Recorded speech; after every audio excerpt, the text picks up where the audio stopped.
হরে কৃষ্ণ। ভগবত ভক্তের শ্রীচরণ কমলে কোটি কোটি দণ্ডবত প্রণাম। সব তীর্থ বারবার, গঙ্গা তীর্থ একবার। জীবনে একবার গঙ্গা তীর্থ করতে হয়, যেটা আমাদের প্রয়াগ হচ্ছেন, মহাকুম্ভ মেলা হচ্ছেন প্রয়াগে। কেন প্রয়াগে আমরা মেলাতে যাচ্ছি, প্রয়াগে স্নান করতে যাচ্ছি কেন না? প্রয়াগে অমৃত পড়েছিল সমুদ্র মন্থনের সময়, যে অমৃত এনেছিল, গরুর অমৃত এনেছিল, সেই অমৃত নিয়ে গিয়েছিল কে না? এখানে নিয়ে গিয়েছিল ইন্দ্রের পুত্র জয়ন্ত, কাক রূপ ধরে এই অমৃতকে নিয়ে চলে গিয়েছিল। এই অমৃত পড়েছিল 12 জায়গায় পড়েছিল, 12টি বিন্দু পড়েছিল, তার মধ্যে একটি হচ্ছে প্রয়াগে পড়েছিল। সেইখানে এবছর কুম্ভ মেলা হচ্ছে।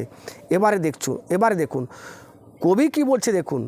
আমরা বলছি সব তীর্থ বারবার, গঙ্গা তীর্থ একবার, এটা বাস্তবই সত্যি। কিন্তু এখানে বলা হচ্ছে কি না, তীর্থযাত্রা পরিশ্রম সকলই মনের ভ্রম, সব তীর্থ গোবিন্দ চরণে। আপনি গোবিন্দ ভক্ত হতে পারছেন কি? মন থেকে বলুন। আপনি সমস্ত তীর্থের ফল পাবেন সকাল সন্ধ্যায়। আপনি যদি মহাপ্রভুর শিক্ষাষ্টকম 8টি শিক্ষাষ্টকম যদি পাঠ করেন, আপনি পৃথিবীর সমস্ত তীর্থের ফল বাড়িতে বসে থেকে পাবেন। গঙ্গা স্নানে আপনাকে যেতে হবে না, গঙ্গা স্নানে এত কষ্ট করে যেতে হবে না। আমাদের ভক্তিপ্রিয় ঠাকুর বলছেন তীর্থযাত্রা পরিশ্রম সকলই মনের ভ্রম, সব তীর্থ গোবিন্দের চরণে। কেন না? এই গঙ্গা শ্রী বিষ্ণুর চরণ থেকে উদ্ভব হয়েছেন, সেই গঙ্গাতে স্নান করতে হচ্ছে। স্নান করলে পাপ স্খলন হয়, কিন্তু এই গঙ্গা বিষ্ণুর চরণ থেকে উদ্ভব হয়েছে। আপনি কি সেই বিষ্ণুর চরণ সেবা করতে পেরেছেন? যদি মন থেকে বলুন, যদি মহাপ্রভুর অনুগত্য স্বীকার করে শিক্ষাষ্টকম, মহাপ্রভুর 8টি যে শিক্ষাষ্টকম, প্রথম যে শ্লোক আছে আপনারা পাঠ করবেন, চেতদর্পণ মার্জন ভব মহাদাবাগ্নি নির্বাপনম। বলুন, একটা শ্লোক পাঠ করলে, ভগবানের কীর্তন করলে ভব মহাদাবাগ্নি নির্বাপনম, এই ভব রোগ থেকে উদ্ধার হওয়া যায়। বলুন, গঙ্গা স্নান করলে কি হয়? গঙ্গা স্নান করলে একটা পুণ্য হবে। আপনি অমৃত পড়েছিল, আপনি পুণ্য পাবেন। কেন? মহাপ্রভুর কীর্তন করলে তো পৃথিবীতে সব পুণ্য বলেছেন মহাপ্রভু। আপনি কি ভাগবতের শেষ শ্লোকটা একবার দর্শন করবেন, দেখবেন নাম সংকীর্তনং জৈস্য সর্বপাপ প্রণাশনম প্রণাম দুঃখ সমনস্ত হরি পরমং পদম। অর্থাৎ ভগবান বাসুদেবের কীর্তন করলে কলিযুগে সমস্ত পাপ স্খলন হয়, পৃথিবীর যা পুণ্য আপনি পাবেন। আপনি ভাগবত কি মানেন? যদি সনাতন ধর্মের মানুষ হন, ভাগবত মানেন, বাড়িতে বসে থেকে প্রত্যেকদিন 1 অধ্যায় ভাগবত গীতা পাঠ করুন। সাগরে যেতে পারছেন না, দুঃখ করে কী লাভ হবে? সাগরে গেলেই যে পূর্ণ হবে তা নয়, গেলে পূর্ণ হবে, কিন্তু সাগরে স্নান করলে আপনার পাপ বীজ নষ্ট হবে না, পাপের বীজ থাকবে। কেন না? হস্তি স্নানের মতো আপনি সাগরে স্নান করলেন, পাপ চলে গেল, কিন্তু পরে আপনি আবার বাড়ি এসে পাপ কাজে রত হবেন। তার জন্য আপনাকে 5টি করে পাপ প্রত্যেক দিন আমরা করতেছি। এই 5টি পাপ যদি নষ্ট হতে হয়, 5টি পাপ যদি সম্পূর্ণরূপে খুঁয়ে দিতে হয়, আপনাকে একাদশী করতেই হবে। 100% একাদশী, আপনাকে প্রত্যেকটি একাদশীর বিধি মেনে একাদশী করতেই হবে। আপনি কি ভগবান শ্রীকৃষ্ণের কীর্তন করেন? আপনি তীর্থ যাচ্ছেন, পয়সা নিচ্ছে, পয়সা খরচা করছেন, ওখানে পুণ্য হবে, ওখানে স্নান করলে পাপ যাবে, অমরত্ব লাভ হবো, আমরা অমর হব। কেন? কৃষ্ণ ভক্তের কি অমর হওয়ার কথা বলা আছে? এখানে বলা আছে কৃষ্ণ ভক্ত নিষ্কাম, অতএব শান্ত, ভক্তি মুক্তি সিদ্ধি কামী সকলই অশান্ত।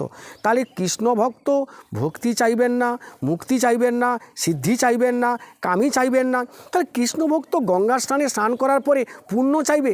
এ কেমন কৃষ্ণ ভক্ত? কৃষ্ণ ভক্ত হলে আপনি কেন চাইবেন যে গঙ্গা স্নান করতে যাচ্ছি, আমি ওখানে অমরত্ব হয়ে যাব গঙ্গা স্নানে গিয়ে? বাড়িতে বসে থেকে প্রত্যেক দিন আপনি সাগর তীর্থ দর্শন করুন, সাগর স্নান করুন, গঙ্গা স্নান করুন। আপনি গীতায় দেখবেন, গীতা গঙ্গোদকম পিত্তা পুনর্জন্ম ন বিদ্যতে, যদি আপনি প্রত্যেক দিন অত্যন্ত শ্রদ্ধা সহকারে, ভক্তি সহকারে গীতার একটা অধ্যায় পাঠ করেন প্রত্যেক দিন নিত্য নৈমিত্তিক, আপনি দেখবেন গঙ্গা স্নানের ফল পাবেন। 1 বিন্দু করে গঙ্গা স্নান পান করলে 1 বিন্দু করে গঙ্গা স্নান পান করলে যেমন সমস্ত পাপ ক্ষয়ে যায় এবং পুনর্জন্ম ন বিদ্যতে, পুনর্জন্ম আর হয় না। বাড়িতে বসে থেকে 1 বিন্দু গঙ্গা জল পান করুন, আপনার পুনর্জন্ম হবে না। গীতা দেখবেন, গীতার মাহাত্ম্যে লেখা আছে দেখবেন। আর আপনি একবার গঙ্গা স্নান করলে বাড়িতে এসে 365 দিনে কত লক্ষ পাপ করবেন, সেই পাপগুলো আপনার কোথায় যাবেন? আবার গঙ্গা স্নান যাবেন তো, আবার 12 বছর পরে কুম্ভ হবে, কোথায় যাবেন? 12 বছরের আগে আপনার মৃত্যু হলো, সেই পাপগুলো কোথায় যাবে? তাহলে আপনি খুব ঠান্ডা মাথায় চিন্তা করুন, গঙ্গা স্নান করলে পাপ যাবে সত্যি, কিন্তু আবার পাপ হবে হস্তির স্নানের মতো হবে। তেমনি আপনি বাড়িতে বসে থেকে প্রত্যেক দিন 1টি করে অধ্যায় গীতা পাঠ করুন। গীতা পাঠ করলে প্রত্যেক দিন আপনি প্রয়াগ তীর্থের স্থানের ফল লাভ করতে পারবেন। আর যদি আপনি কৃষ্ণ ভক্ত হতে পারেন, নিষ্কাম হতে পারেন, শান্ত হতে পারেন, তাহলে আপনার কোনো পুণ্যের প্রয়োজন নেই, স্বর্গের আশা করে কোনো লাভ নেই। কৃষ্ণ ভক্ত নিষ্কাম, কোনো চাইবেন না, অন্ন অভিলাষ শূন্য, জ্ঞান কর্ম দনাবৃতম, অনুকূল্যেন কৃষ্ণ অনুশীলন ভক্তির উচ্চতে, অন্ন অভিলাষ শূন্য। রূপ গোস্বামী বলেছেন কোনো অভিলাষ করা হবে না। আপনি যদি কৃষ্ণ ভক্ত হয়ে থাকেন, আপনারা যদি কৃষ্ণ ভক্ত হয়ে থাকেন, ও না আপনারা কৃষ্ণ ভক্ত তো নন কেন? তা কোটি কোটি সন্ন্যাসী এসেছেন, তাদের দর্শনে আকাঙ্ক্ষায় মানুষ ছুটে যাচ্ছেন। সন্ন্যাসী, নাগা সন্ন্যাসী, জটাধারী সন্ন্যাসী, ছাই ভস্য মাখা সন্ন্যাসী, ইনারা এসেছেন, তাদের দর্শনে সবাই চলে যাচ্ছেন, কিন্তু ইনারা তো কৃষ্ণ ভক্ত নন। কৃষ্ণ ভক্ত যদি হয় জটা রাখার প্রয়োজন নেই। রূপ গোস্বামী, স্বরূপ গোস্বামী মহাপ্রভুর কাছে যখন ছিলেন, তিনি তার শিখাটাও কেটে ফেলে দিয়েছিলেন গঙ্গার তীরে, যে কৃষ্ণ ভক্তের শিখাও কি হবে। আমরা শিখা রেখেছি, মহাপ্রভুর অনুগত্য স্বীকার করেছি, কিন্তু স্বরূপ গোস্বামী শিখা উপবিদ সব ফেলে দিয়েছিলেন, যে আমি সাক্ষাৎ ভগবানের কাছে কীর্তন করি, আমি ভগবানের দর্শন করছি, এগুলো কী হবে? আপনি যদি প্রত্যেক দিন ভগবত সেবা করেন, ভাগবত পাঠ করেন, ভগবানের উচ্চস্বরে কীর্তন করেন, হরে নাম হরে কৃষ্ণ মহামন্ত্র কীর্তন করেন, প্রত্যেক দিন যদি 1 অধ্যায় করে গীতা নিষ্ঠাবান করে আপনি অত্যন্ত শ্রদ্ধা ভরে যদি গীতা পাঠ করেন, আপনি প্রত্যেক দিন গঙ্গা স্নানের ফল পাবেন। সমস্ত পাপ স্খলন হবে, সমস্ত পৃথিবীর পুণ্য আছে ভাগবত গীতার মধ্যে। আর যদি ভগবানের সেবা করেন, সামনে তো শর্তিলা একাদশীর ভিডিও করেছি, শর্তিলা একাদশী যদি করতে পারেন, এই সমস্ত শর্তিলা একাদশীতে আপনি সমস্ত পুণ্য পাবেন। তিল দিয়ে যদি স্নান করেন, এখানে তিলে যদি শর্তিলা একাদশী দিন তিলে যদি আপনি স্নান করেন, জলে দিয়ে স্নান করেন, আপনি প্রয়াগ তীর্থের স্নানের কাজ পাবেন। এগুলো করছেন না কেন? সহজ করে করছেন না, প্যাঁচ করে করছেন, পাপ স্খলন হচ্ছে, আবার পাপ বীজ হচ্ছে। তাই ভেবে শুনে কাজ করবেন, কৃষ্ণ ভক্ত হওয়ার চেষ্টা করবেন, একাদশী করার চেষ্টা করবেন, প্রত্যেকটা একাদশী ভগবানের কীর্তন করার চেষ্টা করবেন। সকাল সন্ধ্যা আপনি মহাপ্রভুর অনুগত্য স্বীকার করে শিক্ষাষ্টকম পাঠ করুন। পৃথিবীর যা শিক্ষা, পৃথিবীর যা তীর্থ, পৃথিবীর যা পুণ্য সব কিছু দিয়েছেন ভগবান মহাপ্রভু নিমাই, সমস্ত দিয়েছেন এই 8টা শ্লোকে, 8টাতে।